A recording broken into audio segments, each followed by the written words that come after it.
Apeli i posaçëm volos dënimin me 28 vite burg për Ilir Selmanin të shpallur fajtor për ekzekutimin e ish policisë Santiago Malko. Pas këtij vendimi Selmani do të largohet nga masa e arrestit në shtëpi dhe do të transferohet në një burg të sigurisë së lartë. Vendimi vjen pak ditë pasi pranë banesës së tij u arrestua i armatosur një person i afërt me Ervis Martinajn. Ilir Selmani do të vuajë 28 vite burg për vrasjen e ish policisë Santiago Malko. Apeli i GKK-s la në fuqi vendimin e dhënë më herët, megjithëse çështja u rikthye për rigjykim nga gjykata e lartë. Gjatë shpalljes së vendimit nga një treshe gjyqtare është deleguar nga apeli i jurisdiksionit të përgjithshëm. Selmani nuk ishte i pranishëm, por u përfaqësua nga mbrojtësi ligjor, ndërsa në sallën e gjykimit ishte ëma e viktimës. Nga sot, Selmani duhet të lërë banesën ku mbajë në masën e sigurisë arrest shtëpie prej pak javësh dhe të dërgohet në një burg të sigurisë së lartë. Ai u shpall fajtor si pjesëmarrës në vrasjen e 26 vjeçarit Santiago Malko, ngjarje e regjistruar në gusht të vitit 2019. Ilir Selmani ka mohuar akuzën megjithëse ka planuar se ka patur lidhje shoqërore me vëllezërit Leonard dhe Elis Duka, që s'pak thot se janë drejtuesit e grupit kriminal që organizuan ekzekutimin e ish policit njëherëzi krau të djathtë të kundërshtarit të tyre Ervis Martinaj. Më herët, për të njëjtën ngjarje janë dënuar me 30 vite burg Leonard Duka dhe me nga 25 vite Fatmir Hyseni, Aleksandr Mandxhaku, Dritan Aga, Blendi Teta dhe Oltian Loga, ndërsa Elis Duka ka marrë pafajësi. Santiago Malko, ish punonjës policie, u ekzekutua mbrëmjen e 27 gushtit të vitit 2019 me breshëri plumbash në zonën e Xhamllikut në Tiranë, në kohën kur po lëvizte me një automjet BMW X5.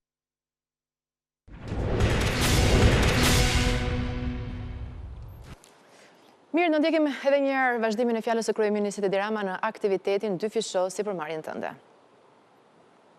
Kam nevojë vetëm për lajme të këqija, por nuk ka lidhje fare me realitetin. Nuk ka lidhje.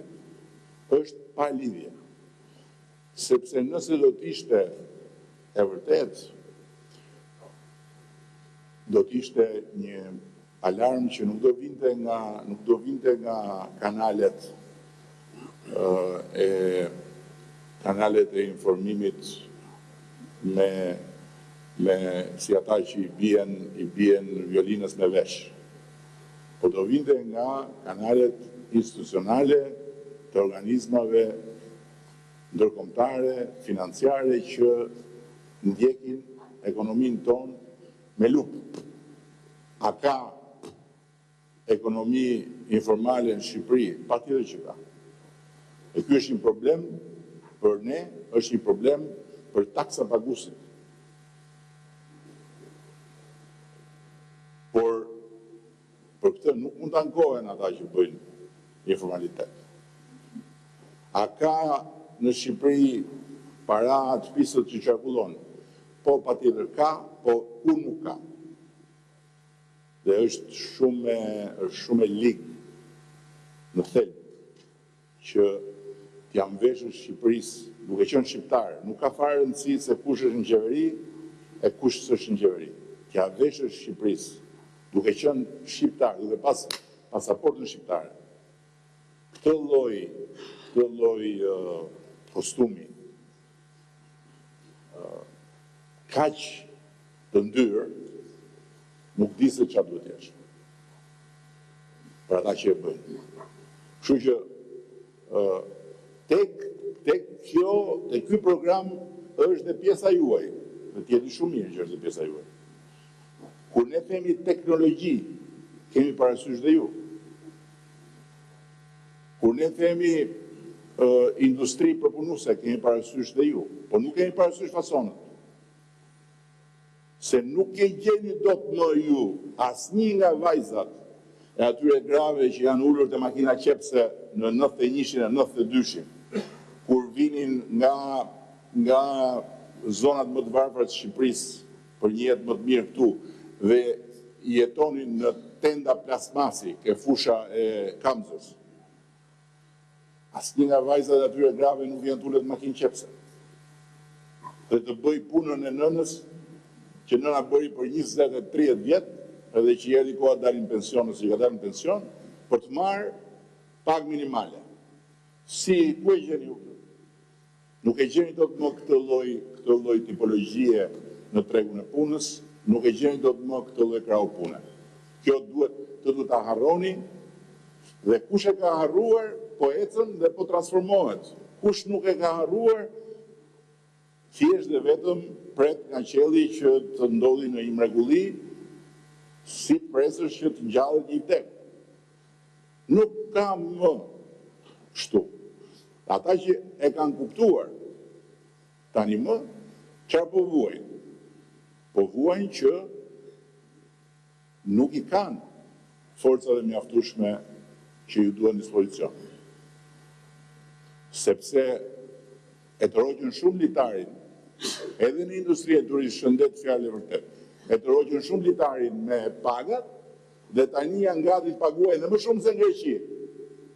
Po problemi është që duhet në radhë parë rikrijuar besimi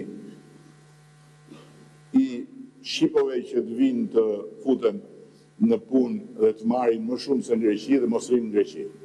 Duhet krijuar besimi, sepse nuk është më besimi aty. Kështu që të diskutojmë sot tashti ne për këtë, duhet të jemi shumë të qartë. Mos krijojmë kot iluzione. Nuk mundet ne të angazhojmë kredi me interesa 2-3% dhe me 7% kolateral për fason. Ajo epokë është mbyllur jo zyrtarisht, kush për jush e ka mbyllur zyrtarisht, po i shef hajrin tani. Ka disa realitete dhe edhe ti vetë që flet edhe në emër të sektorit, je një ndër ta, që e ke kuptuar që kjo gjë duhet ndryshojë. Kështu që mos i mbani me gajret ata që nuk duhet ndryshojnë. Po thuajeni të ndryshojnë. Ne jemi gati t'ju japim kredi për teknologji, për të mbyllur ciklin, nuk ka më qëtë material porosici. E interesia material porosici në Shqipëri sot, ku të gjithë duen shumë më tepër se çka. E do vinë të futen atje, te makina qepse, e të rinë, nuk ka më, nuk është më ky lloj shqiptari, sepse Shqipëria është tjetër sot, është komplet tjetër. Shqipëria sot nuk jeton më me arritje, dhe më kupton për. Jeton me pritshmëri.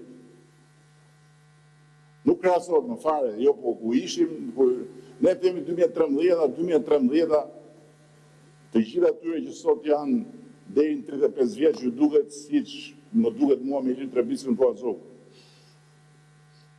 Po kështu është. Që 2013. Këtu harrohet që u bëdje, sepse jetohet pjesa më e madhe e jetës kalon në ekranin e iPhone-it. Fëmijët rinë më shumë me iPhone-in se rinë me prindërit dhe me shokët. Që u bëdje? Sot. Dhe kush ka pastaj kapacitet ta projektojë të nesërmen duke garantuar të sotmen, do bëj sukses. Kush do rrit merret po prit se dje nuk bën dot më sukses. Dhe këtë po ja thot një njeri suksesshëm. Disa sqarime për çështjen e euros. Ne të gjithë kemi qenë prezent kur prej 4 vitesh ka filluar një tjetër cikël i ekonomisë shqiptare. Dhe në fakt në gjithë industrinë në veçanti të tekstileve, por në përgjithësi me eksportuesit e kemi diskutuar në forma të ndryshme, në tryeza të ndryshme, për shqetësimin që ato kanë me sens për rënien e euros.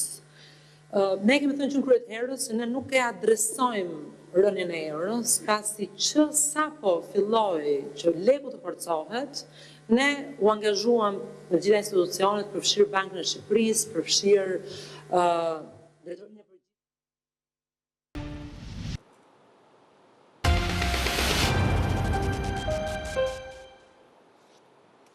Jemi rikthyer në studio, vijojmë me lajmet pas atentatit të dështuar në Pogradec ku mbeti i plagosur Brian Syzo. Policia arrestoi vëllain e autorit Nikola Agolli, 22 vjeçarin Edison Agolli, i cili ishte shpallur në kërkim si bashkëpunëtor. 22 vjeçari u shpall në kërkim që në momentin kur ndodhi ngjarja. I ri dyshosi ka vënë kamerë në afërsi të burgut të Drenovës për të parë lëvizjet e shënjestrës.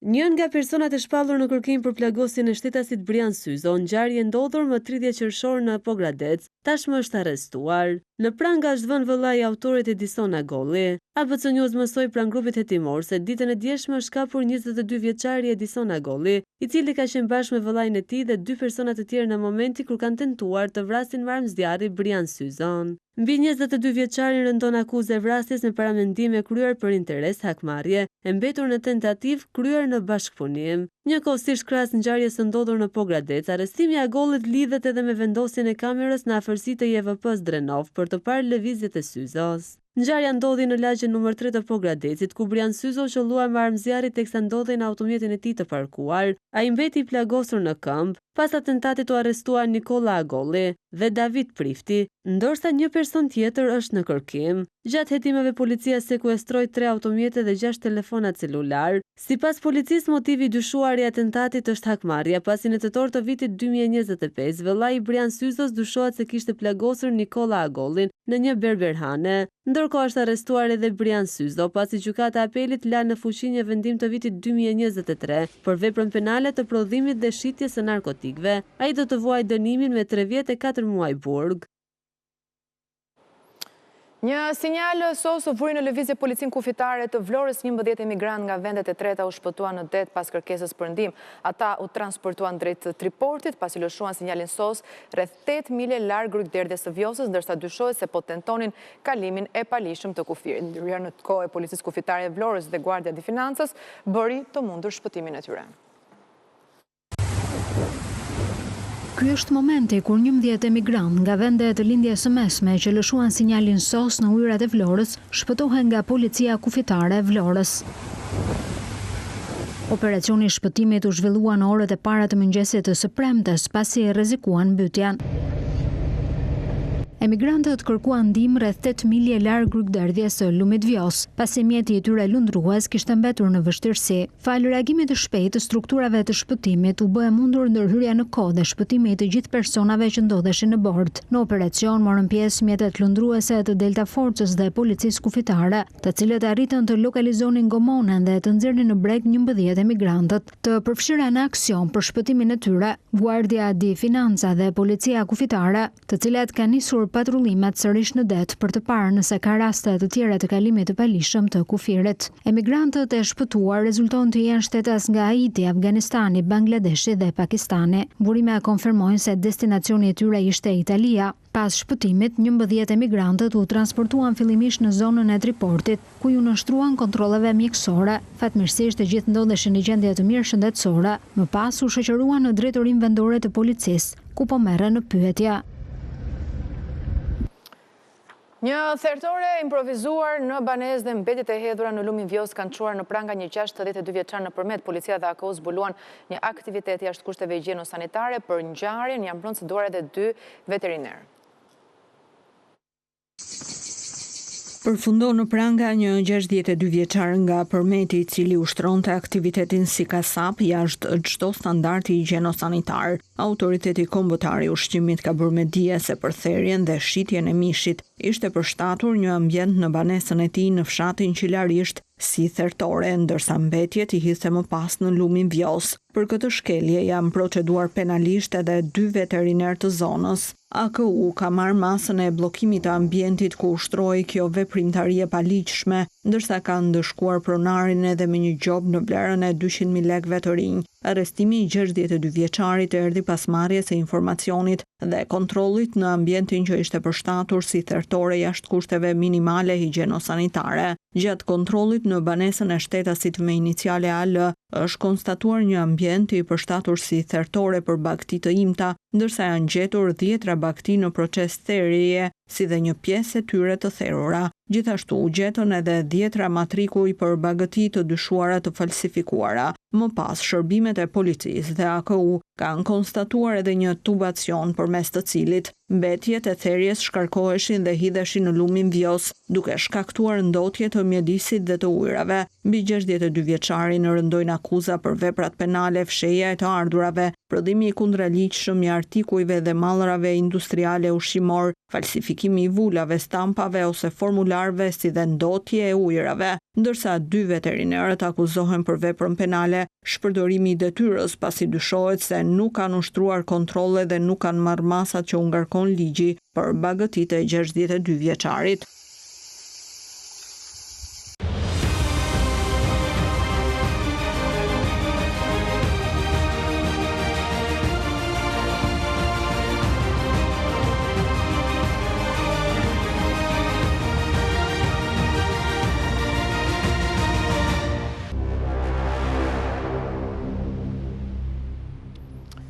Vetëm një ditë të pastër i përtëritjes së Berishës në krye të Partisë Demokratike, ish kandidatja e skualifikuar Mereme Sela ka çuar çështjen në gjykatën e apelit. Ajo kërkon rrëzimin e vendimit të shkallës së parë, pezullimin e procesit zgjedhor dhe rikthimin e saj në garën për drejtimin e partisë. Tashmë betejë ligjore për zgjedhjet brenda serisë blu kalon në duart e apelit.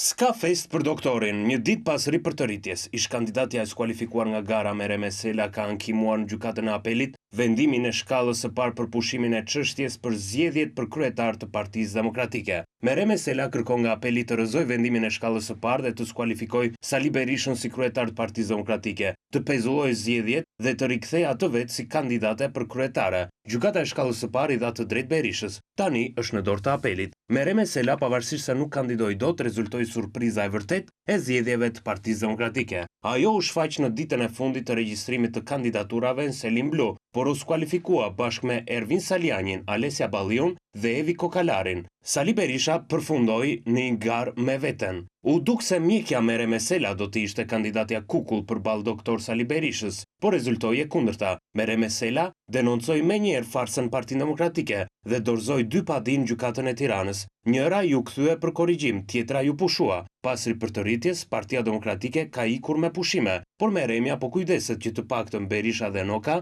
të mos i bëjnë dhe aq rehat. Ishte gjithçka përgatitur për këtë edicion informativ, për më tepër ju ftohet klikoni në webin tonë abc.news.al, në radio na gjeni në frekuencat 105 FM. Në vim do të jeni me kolegin Genta Dobra që ndroni me ABC.